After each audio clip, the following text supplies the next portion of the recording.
Bwana Yesu asifiwe, watu wa Mungu, na msalimu kwa jina la Yesu Kristo.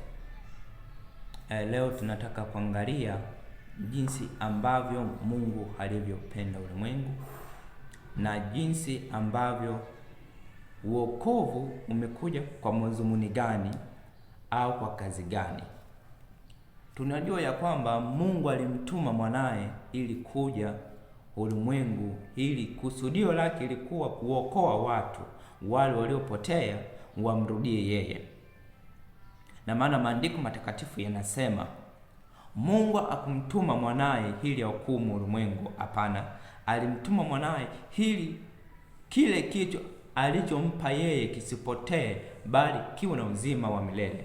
Sasa katika mpango wa wokovu tunakuta mpango wa wokovu, Mungu kuleta wokovu ni madhumuni yake watu wapate kuokoka. Na maana Biblia katika ile Marko 16 ule mstari 15 mstari wa 16 inasema, basi nendeni mkawafanye mataifa yote kuwa wanafunzi wa Yesu. Nendeni, yani Mungu anatutuma ili kwenda kuwafanya watu kuwa wanafunzi wa Yesu, na tukiwabatiza.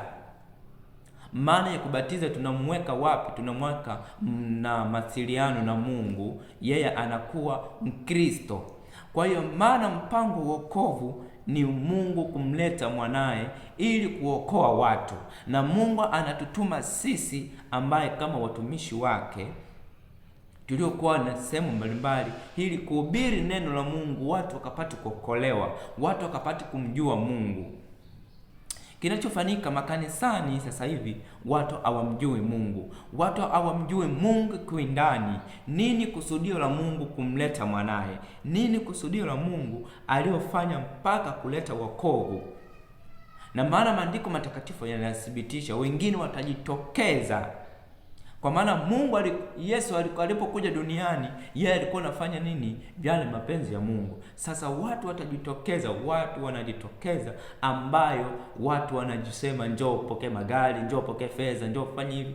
Kwa hiyo kuna kitu ambacho Mungu ametuagiza. Ni kitu gani? Ambayo kuwafanya watu kuwa wanafunzi wake na kuwafundisha kuyashika yote ambayo alituamuru yeye, ili kuwafundisha watu Biblia, neno la Mungu, wapate kumjua Mungu.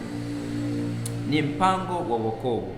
Mpango wa wokovu ni Mungu aliyomtuma mwanaye ili kuja kuokoa duniani. Na maana kitabu kile cha Isaya kinasema alidharauliwa, alionekana sio ana umri mzuri, yani alikataliwa,